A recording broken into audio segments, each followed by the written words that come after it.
KC at Denver. Denver's a 10-point favorite. I just keep feeling like uh, this number is so high. And the Chiefs, the Chiefs are a one-loss team who've been playing second stringers in various positions all season long. I know they're going to play Carson Wentz, but if anybody can make Carson Wentz a serviceable quarterback and put him in the position to make the exact right play at the exact right time, 3 or 4 times in the game, isn't it Andy Reid against like Bo Nix, who I have a great stat for you.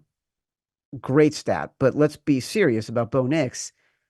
He's been throwing picks like he just gives the ball away the last 4 or 5 games, including against the Bengals.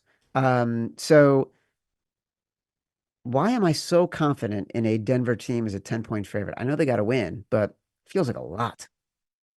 Yeah, and this is going to be part of my little money line and round robin, brother. Like the Chiefs plus 390, Bears plus 310, and the Capital for Carolina plus 340. I think all these numbers are too big, too much disrespect, and that any of these teams could pull an upset on these teams. And the public perception of the Chiefs will just roll over and die here, and that they want this team to win in Denver, right? They'd much rather have the Denver make the playoffs. How does that help them in any way? Denver is going to play the Bills. Like, Yeah, they don't care. They're trying they to don't win care. this game, especially Carson Wentz. This is a big moment for him to show off that he's still got it, and he's hoping to get picked up by another team. And we've seen that in these last weeks, right? I mean, the one that really jumps out to me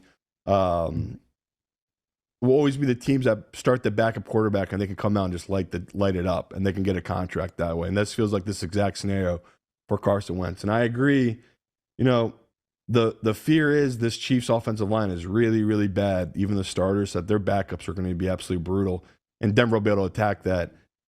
I think there's going to be ways for Andy Reid to counter that. Like, he's no dummy. If he needs to keep another tight end in and keep the running back in there, he'll do that happily. And we've seen with Carson Wentz that he can have a game where he can look like an all-pro, or he can go the other way and he can just be absolutely terrible from the get-go, right? And we're burned right away.